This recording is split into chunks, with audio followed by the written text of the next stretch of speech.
बोलो गुरुदेव भगवान की जय। प्यारे कृष्ण कन्हैया लाल की जय। श्रीमद् वाल्मीकि रामायण तृतीय खंड का युद्ध कांड चल रहा है और आज है त्रयोविंशत्यधिकशततमः सर्ग, 123वां सर्ग। अयोध्या की यात्रा करते समय श्री राम का सीता जी को मार्ग के स्थान दिखाना। अनुज्ञातं तु रामेण तद्विमानमनुत्तमं हंसयुक्तं महानादम् उत्पपात विहायशम्। श्री राम की आज्ञा पाकर वह हंस युक्त उत्तम विमान महान शब्द करता हुआ आकाश में उड़ने लगा। उस समय रघुकुल नंदन श्री राम ने सब ओर दृष्टि डालकर चंद्रमा के समान मनोहर मुख वाली मिथिलेश कुमारी सीता से कहा, विदेह राजनंदिनी, कैलाश शिखर के समान सुंदर त्रिकूट पर्वत के विशाल श्रृंग पर बसी हुई विश्वकर्मा की बनाई लंकापुरी को देखो, कैसी सुंदर दिखाई देती है। इधर इस युद्ध भूमि को देखो, यहाँ रक्त और मांस की कीच जमी हुई है। सीते इस युद्ध क्षेत्र में वानरों और राक्षसों का महान संहार हुआ है। विशाल लोचने यह राक्षस राज रावण राख का ढेर बनकर सो रहा है। यह बड़ा भारी हिंसक था और इसे ब्रह्मा जी ने वरदान दे रखा था, किंतु तुम्हारे लिए मैंने इसका वध कर डाला है। यहीं पर मैंने कुंभकर्ण को मारा था। यही निशाचर प्रहस्त मारा गया है और इसी सम्रांगण में वानर वीर हनुमान ने धूम्राक्ष का वध किया है। यही महामना सुषेण ने विद्युन्माली को मारा था और इसी रणभूमि में लक्ष्मण ने रावण पुत्र इंद्रजित का संहार किया था। यही अंगद ने विकट नामक राक्षस का वध किया था, जिनकी ओर देखना भी कठिन था। वह विरूपाक्ष तथा महापार्श और महोदर भी यही मारे गए हैं। अकंपन तथा दूसरे बलवान राक्षस यही मौत के घाट उतारे गए हैं। त्रिशिरा, अतिकाय, देवांतक और नरांतक भी यही मार डाले गए हैं।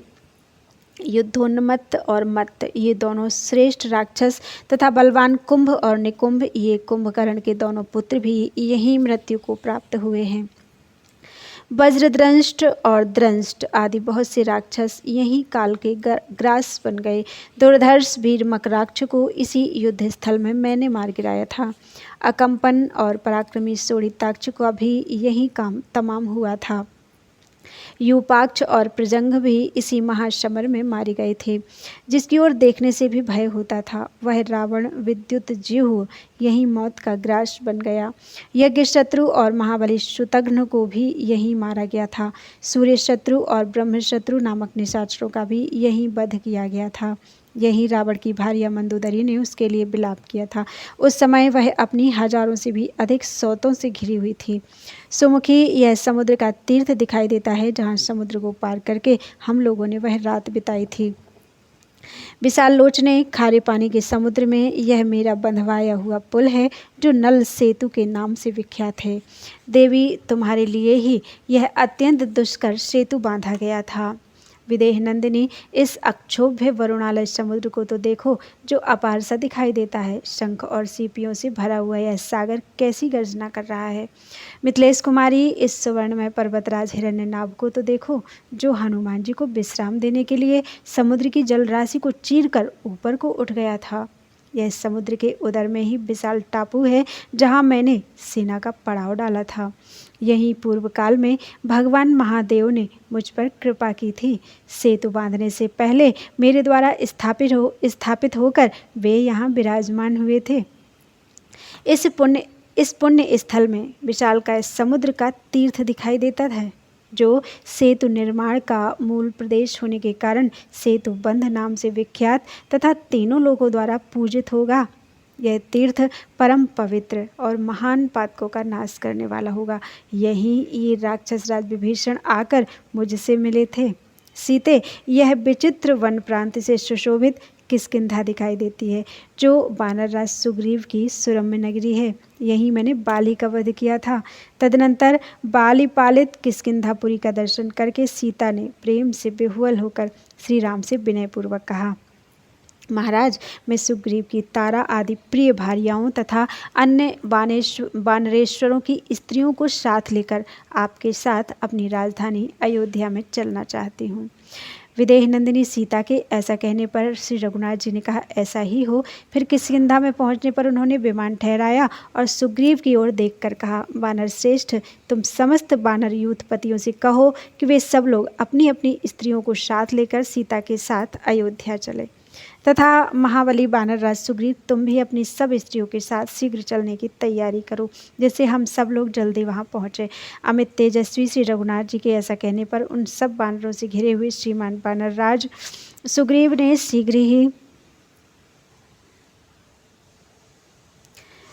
शीघ्र ही अंतापुर में प्रवेश करके तारा से भेंट की और इस प्रकार कहा, प्रिय, तुम मिथिलेश कुमारी सीता का प्रिय करने की इच्छा से श्री रघुनाथ जी की आज्ञा के अनुसार सभी प्रधान महात्मा वानरों की स्त्रियों के साथ शीघ्र चलने की तैयारी करो और हम लोग इन वानर पत्नियों को साथ लेकर चलेंगे और उन्हें अयोध्यापुरी तथा महाराज दशरथ की सब रानियों का दर्शन कराएंगे।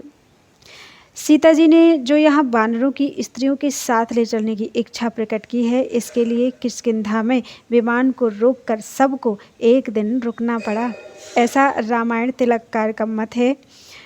उनके कथनानुसार आश्विन शुक्ला चतुर्थी को किष्किंधा में रहकर पंचमी को वहाँ से प्रस्थान किया गया था। भगवान राम ने वहाँ रुककर उसी दिन अंगद का किष्किंधा के युवराज पद पर अभिषेक कराया था, जैसा कि महाभारत वन पर्व आदि में बताया जाता है। सुग्रीव की यह बात सुनकर सर्वांग सुंदरी तारा ने समस्त वानर पत्नियों को बुलाकर कहा, सखियों, सुग्रीव की आज्ञा के अनुसार तुम सब लोग अपने पतियों समस्त वानरों के साथ अयोध्या चलने के लिए शीघ्र तैयार हो जाओ। अयोध्या का दर्शन करके तुम लोग मेरा भी प्रिय कार्य करोगे। वहाँ पुरवासियों तथा जनपद के लोगों के साथ श्री राम का जो अपने नगर में प्रवेश होगा, वह उत्सव हमें देखने को मिलेगा। वहाँ हम महाराज दशरथ की समस्त रानियों के वैभव का भी दर्शन करेंगे। तारा की यह आज्ञा पाकर सारी वानर पत्नियों ने श्रृंगार करके उस विमान की परिक्रमा की और सीता जी के दर्शन की इच्छा से वे उस पर चढ़ गईं।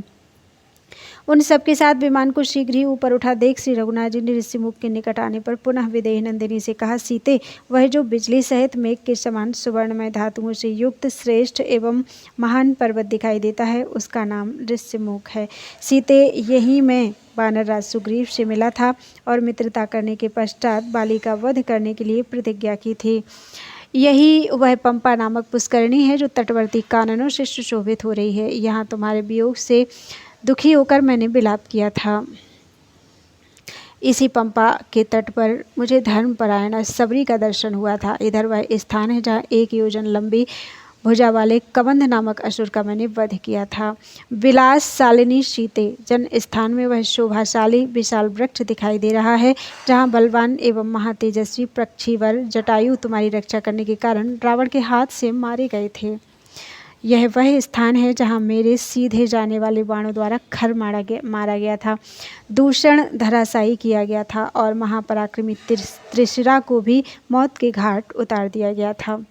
वरवर्णिनी शुभ दर्शने हम लोगों का यह आश्रय है तथा वह विचित्र पर्णशाला दिखाई देती है जहाँ आकर राक्षस राज रावण ने बलपूर्वक तुम्हारा अपहरण किया था।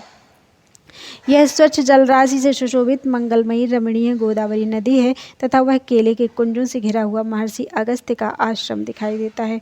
यह महात्मा सुतीक्ष्ण का दीप्तिमान आश्रम है। विदेह नंदिनी, वह सर्वभंग मुनि का आश्रम दिखाई देता है जहाँ सहस्र नेत्रधारी पुरंदर इंद्र पधारे थे। यह वह स्थान है जहाँ मैंने विशालकाय विराध का वध किया था। देवी, तनु मध्य में ये वे तापस दिखाई देते हैं जिनका दर्शन हम लोगों ने पहले किया था। सीते, इस तापसाश्रम पर ही सूर्य और अग्नि के समान तेजस्वी कुलपति अत्रि मुनि निवास करते हैं। यही तुमने धर्मपरायणा तपस्विनी अनुसूया देवी का दर्शन किया था। सुतनु, वह गिरिराज चित्रकूट प्रकाशित हो रहा है। यही कैकेयी कुमार भरत मुझे प्रसन्न करके लौटा लेने के लिए आए थे। मिथिलेश कुमारी, यह विचित्र काननों से सुशोभित रमणीय यमुना नदी दिखाई देती है और यह शोभाशाली भरद्वाज आश्रम दृष्टिगोचर हो रहा है। ये पुण्य सलीला त्रिपथगा गंगा नदी दिख रही है जिनके तट पर नाना प्रकार के पक्षी कलरव करते हैं और द्विजवृंद पुण्य कर्मों में रत हैं। इनके तटवर्ती वन के वृक्ष सुंदर फूलों से भरे हुए हैं। यह श्रृंगवेरपुर है जहाँ मेरा मित्र गुह रहता है। सीते, यह यूप मालाओं से अलंकृत सरयू दिखाई देती है जिसके तट पर मेरे पिताजी की राजधानी है। विदेह नंदिनी, तुम वनवास के बाद फिर लौटकर अयोध्या को आई हो, इसलिए इस पुरी को प्रणाम करो। तब विभीषण सहित वे सब राक्षस और वानर अत्यंत हर्ष से उल्लसित हो उछल उछल कर उस पुरी का दर्शन करने लगे। तत्पश्चात वे वानर और राक्षस श्वेत अट्टालिकाओं से अलंकृत और विशाल भवनों से विभूषित अयोध्यापुरी को, जो हाथी घोड़ों से भरी थी और देवराज इंद्र की अमरावतीपुरी के समान सुशोभित होती थी, देखने लगे। इत्यार्षे श्रीमद् रामायणे वाल्मीकि आदिकाव्ये युद्धकांडे त्रयोविंशत्यधिकशततमः सर्गः। इस प्रकार से वाल्मीकि निर्मित आर्ष रामायण आदिकाव्य के युद्धकांड में 123वां सर्ग पूरा हुआ। बोलो वृंदावन बिहारी लाल की जय।